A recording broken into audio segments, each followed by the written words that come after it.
Hello and welcome back to HRD Live, where I'm now joined by Janine Chamberlin from LinkedIn. Janine, how are you doing? I'm doing all right, thank you. Wonderful. So what have you been sharing with the audiences here today at the summit?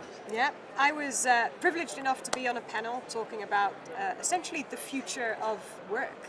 What should we be expecting as HR professionals? What do we need to be prepared for? Fantastic. I actually was speaking to Kate from the panel before, and she was saying, it sounds like you discussed so much. I mean, I tried to get a feeling of what that was about, and Kate said, oh, it was this, and this. Yeah. But I mean, because it's a huge area, what was maybe one of your favorite things that you discussed in the session? What really spoke to you? I think it's about how the pace of change is ever increasing. So it's fast already, but it's getting faster and faster.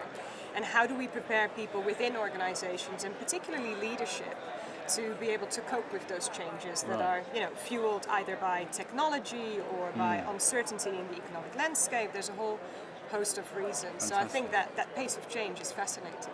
So speaking of that and all the different kinds of change and things that are influencing that, you mentioned helping leaders out there and preparing them. Is that a matter of, is it a cultural shift, a mindset shift that needs to take place with leadership? How do you get that started? How do you prepare them for that kind of change? I mean, I think that is actually fascinating, the mindset. So we did talk in the panel about the growth mindset, which, I think it might be a bit of a buzzword by now. Everybody talks about the growth mindset, but it is really important for people to understand that the only way for us to progress within our careers and to help our companies succeed is if we do adopt a growth mindset and we're always looking to essentially transform ourselves and adapt to this new world of work. Wonderful. And that's an ongoing thing, isn't it? Of course.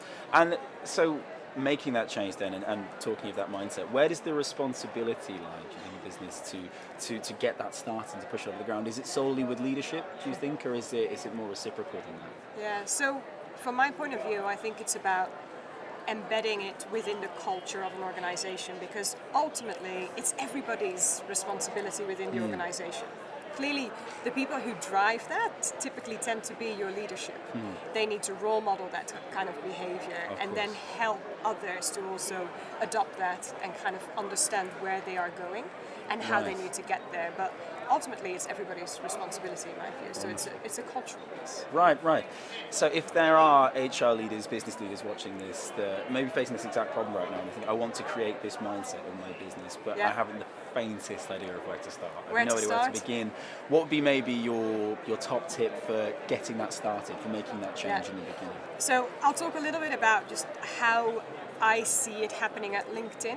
Right. So within LinkedIn, we have a very strong kind of written culture, and we talk a lot about transformation within our culture.